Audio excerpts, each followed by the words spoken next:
This begins COMM 45, Section 83, Vlog Discussion 7. My first reading of today was about how companies would often, or the history of how companies would take your information and use it for their own gain. So in short, companies like Facebook or Google, they tend to track our activity across the web and use that activity to make predictions and in order to show us ads that we are likely to click on. And this has been an ongoing debate ever since the internet was a thing. The debate is whether or not it's ethical to collect consumer information like this. And while most of the general population agree that it's rather unethical, there have been no laws that have been placed to prevent any of this from happening.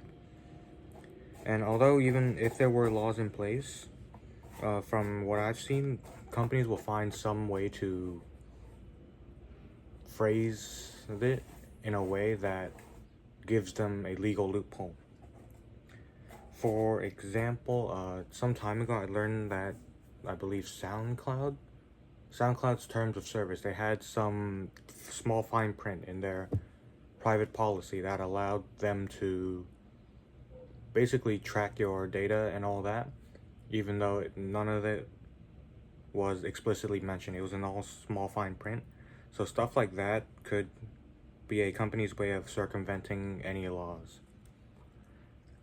But the real threat to all this information collection is the fact that it's not really just one or two pieces of information about a person that they're trying to collect, but rather it's like a whole collection of different data. So like, they don't know exactly who you are, but they know like what you like browsing, what time you usually browse around, and your general like location. And all of that in hindsight is pretty dangerous to have out there.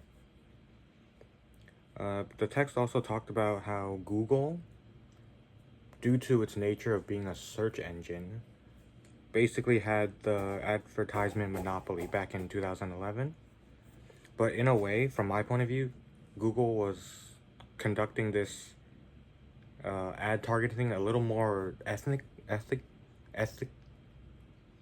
ethically than whatever they're doing these days. Because what they're doing these days is they, as I mentioned before, they track everything you do online in order to target ads.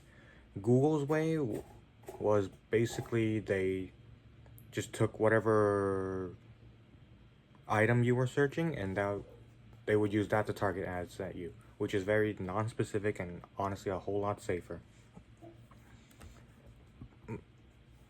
But the real danger is all of this information being collected by companies is being shared to other companies where they can continue to sell more ads, more targeted ads, even though if you've never been to that website before, if you somehow, or if you sign into another company's website with a company's website that owns your information, then the website you just signed into gains access to that information. And overall, it's very dangerous in my opinion, having our habits just out there on the internet.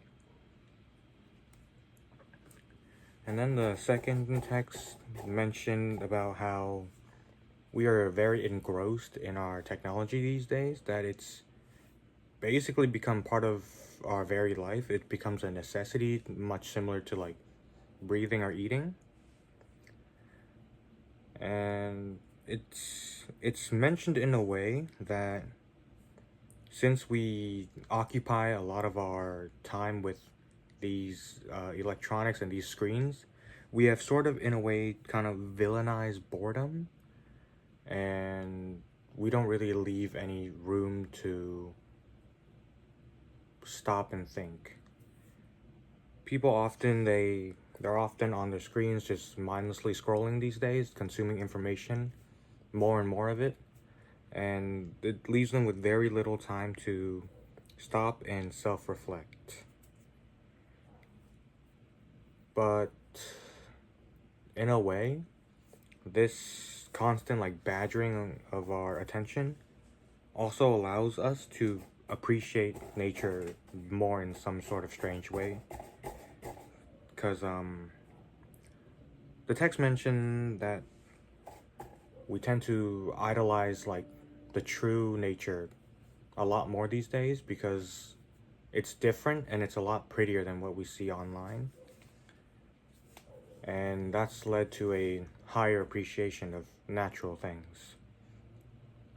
And like I mentioned before, all this screen time is hindering our ability to self-reflect, and that in and of itself kind of creates problems where people will tend to grow less from their own mistakes as they're unable to really notice their own mistakes and try to fix them.